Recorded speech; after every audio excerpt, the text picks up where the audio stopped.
വിഘ്നേഷ് പുത്തൂരിനെ പറ്റി ഫേസ്ബുക്കിൽ വന്ന ഒരു പോസ്റ്റ് വൈറലാവുകയാണ്.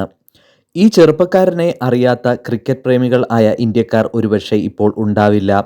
തൻ്റെ ചെറിയ പ്രായത്തിൽ തന്നെ ജനലക്ഷങ്ങളുടെ ശ്രദ്ധ പിടിച്ചുപറ്റിയ ഒരു പ്രതിഭ.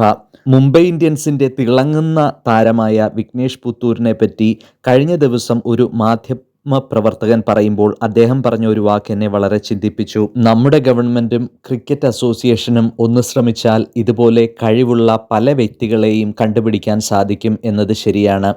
എൻ്റെ ചെറുപ്പത്തിൽ ഞങ്ങൾ ക്രിക്കറ്റ് കളിക്കാൻ പോകുമ്പോൾ അന്ന് ബൗളിംഗ് ചെയ്യുന്ന ഒരു ചേട്ടനുണ്ടായിരുന്നു. തൊപ്പി എന്നായിരുന്നു അയാളെ എല്ലാവരും വിളിച്ചിരുന്നത്. അന്ന് കളിക്കാൻ വരുന്ന കുട്ടികളിൽ ഒരു തൊപ്പി വെച്ചാണ് അയാൾ കളിക്കുന്നത്. അതുകൊണ്ട് ആണ് ഈ പേരിൽ അറിയുന്നത്.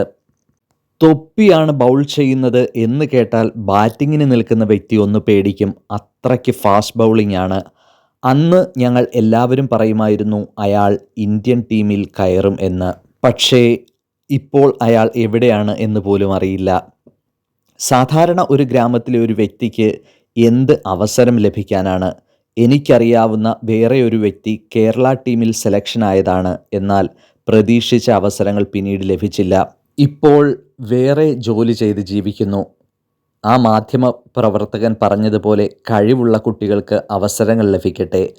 പുതിയ വ്യക്തികൾ ടീമിൽ വരട്ടെ. സ്നേഹത്തോടെ മോഹൻ ജോളി വർഗീസ്. ഇദ്ദേഹത്തിൻ്റെ ഈ റൈറ്റിംഗ് എന്നെയും ഒരുപാട് ചിന്തിപ്പിച്ചു. കേരളത്തിലെ ചെറുപ്പക്കാരിൽ ലഹരിമരുന്ന് ഉപയോഗം വർദ്ധിച്ചു വരുന്നതിനെപ്പറ്റി മാധ്യമ പ്രവർത്തകർ ഒരു യുവാവിനോട് ചോദിച്ചപ്പോൾ അദ്ദേഹത്തിൻ്റെ മറുപടി ഇങ്ങനെയായിരുന്നു: ഞങ്ങൾക്കുണ്ടായിരുന്ന കളിസ്ഥലങ്ങളെല്ലാം നിങ്ങൾ വേലി കെട്ടി തിരിച്ചിരിക്കുന്നു. ഓരോ സിറ്റികളിലും ബിൽഡിങ്ങും ഷോപ്പിംഗ് കോംപ്ലക്സുകളും കൂടുന്നതല്ലാതെ കുട്ടികൾക്ക് കളിക്കാനോ കളിസ്ഥലങ്ങൾ ഒരുക്കാനോ ഗവൺമെൻറ്റോ പേരൻസോ സാമൂഹിക പ്രവർത്തകരോ ആരും മുൻകൈ എടുക്കുന്നില്ല.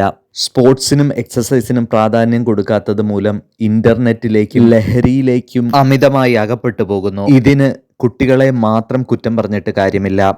ഇതിന് ഉത്തരവാദിത്വം മാതാപിതാക്കളുടെയും സമൂഹത്തിൻ്റെയും ഗവൺമെൻറ്റിൻ്റെയും ഒക്കെയാണ്. ചർച്ചയിൽ പങ്കെടുത്ത ഈ യുവാവിൻ്റെ വാദത്തിന് മുമ്പിൽ മാധ്യമപ്രവർത്തകർക്കും പൊതുപ്രവർത്തകർക്കും ഉത്തരമുണ്ടായില്ല എന്നതാണ് സത്യം. ഈ യുവാവിൻ്റെ ചോദ്യത്തിന് യൂറോപ്പ് ഒരു ഉത്തരം നൽകുന്നുണ്ട്.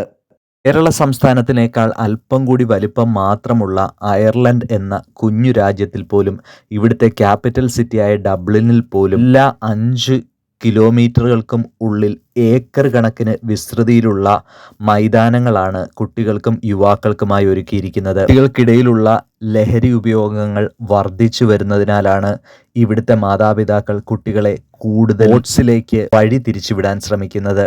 അതിനായി ഇവർക്ക് അനേകം ഗ്രൗണ്ടുകളുണ്ട്, അനേകം സാധ്യതകളുണ്ട്.